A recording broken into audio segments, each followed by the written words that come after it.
भारत हा विविधतेने समृद्ध असा देश आहे, ज्यामध्ये अनेक परंपरा आणि साधू संतांच्या वेगवेगळ्या पंथांनी आपली खास ओळख निर्माण केली आहे। यापैकीच एक आहे नागा साधूंचा पंथ। नागा साधू हे हिंदू धर्मातील एक प्रमुख संन्यासी पंथ आहे। हे साधू आपल्या शरीरावर राख आणि नग्न किंवा साध्या वस्त्रात राहतात। त्यांचे जीवन कठोर तपश्चर्या, साधेपणा आणि आध्यात्मिक साधनेसाठी ओळखले जाते।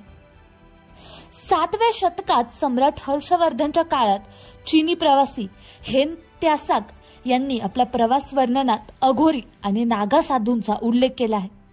ते लिहितात की वायव्य भारतात नग्न तपस्वी आपल्या शरीरावर राख फासून राहत होते आणि हाडाचे हार परिधान करत होते। यावरून नागा साधूंच्या परंपरेचा प्राचीन इतिहास अधोरेखित होतो।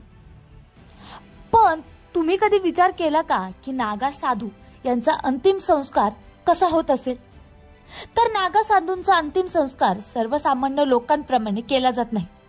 त्यांचे शरीर पंचमहाभूतामध्ये विलीन व्हावे हा त्यांचा विश्वास आहे। त्यामुळे त्यांना भूसमाधी किंवा जलसमाधी दिली जाते।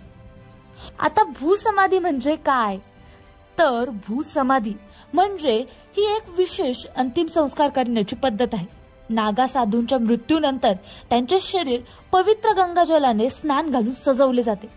नंतर आधीच तयार केलेल्या समाधीस्थळी त्यांच्या शरीराला ठेवलं जातं। मंत्र उच्चार आणि विधीपूर्वक मातीने समाधी दिली जाते।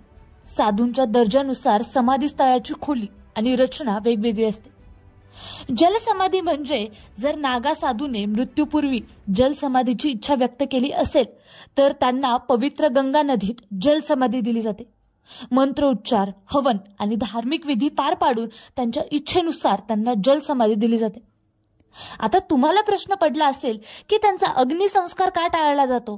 तर नागा साधूंचा विश्वास आहे की त्यांचे शरीर पंचमहाभूतापासून म्हणजेच पृथ्वी, जल, अग्नी, वायू आणि आकाश या तत्वापासून बनलेला आहे। त्यामुळे मृत्यूनंतर त्यांचे शरीर या पंचमहाभूतामध्ये विलीन झालं पाहिजे। म्हणून ते अग्निसंस्कार न करता भूसमाधी किंवा जलसमाधी देण्याची परंपरा पाळतात। अघोरी परंपरा ही देखील नागा साधूंच्या साधनेशी जोडलेली आहे। अघोर म्हणजे घोर नसलेला किंवा ज्याला कोणत्याही प्रकारचा भीतीभाव नसतो।